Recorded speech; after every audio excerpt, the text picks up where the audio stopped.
like we have different levels of our brain. Simply, let's say conscious and unconscious.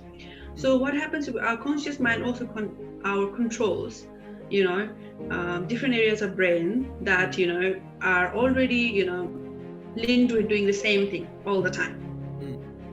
Okay, and our unconscious also looks after those part of the brain. So what happens is there is this whole conflict going on, because unconscious does not communicate directly. It communicates indirectly, which meaning, for example, let's say, oh, I want to sleep extra 5 minutes in the morning. Your conscious brain is saying, hey, get up, go and do that. But unconscious is still like, because it doesn't have a language to talk to. So it's not going to tell you anything. Even though it controls, it doesn't say anything. Okay. So what you got to do is you got to trick that unconscious, to actually activate, to make you get out of the bed. So it might sound a little like, rough and tough to understand, but the end goal is to make sure that your unconscious is ready to activate like that. For example, what our heart does, pumps the blood. So it isn't something that consciously it's done. It's unconsciously done. It just, activates itself. There's a certain loop. It goes down there. Again, it pumps, and again, it throws. That's how it does. So we want to make sure that our habits are like that. What are habits? Basically, habits are a certain, pathways in our neurosystems.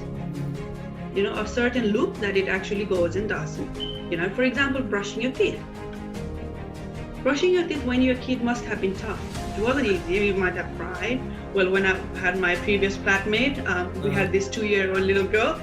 Oh my God, there's a huge scream and fight going on in the morning, and it's before the bed. So it wasn't easy. But now what happens when you don't brush, you feel like, oh my God, something's happening. You're very uncomfortable. You don't feel like it's something hard to do. How did you install that? Number of time of practice? Repetitive, same thing again and again. Exactly. So what happens is we do repeated actions plus, because what happens 0 to 7 years of age, it's very it's the age where, before I was talking about this critical factor is not built in.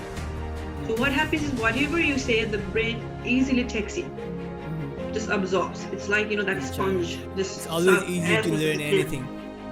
Yeah, that's it. So but after 7, slowly the critical factor starts to build up, and after 16 you hit, it's kind of like a little solid. So now it gets tougher. So for us young adults, it's getting more harder for us to actually switch into new habits or new patterns. So that's where the challenge comes in. So these tools actually help you, bypass that critical factor and actually install the things that you actually need to be installed, so that you can be that best version of you, and achieve those goals that you actually want to achieve. So that's where neuro-linguistic programming comes to play. If you like this video, hit subscribe. You can listen to the full podcast in YouTube, Anchor, Apple Podcasts, and Spotify.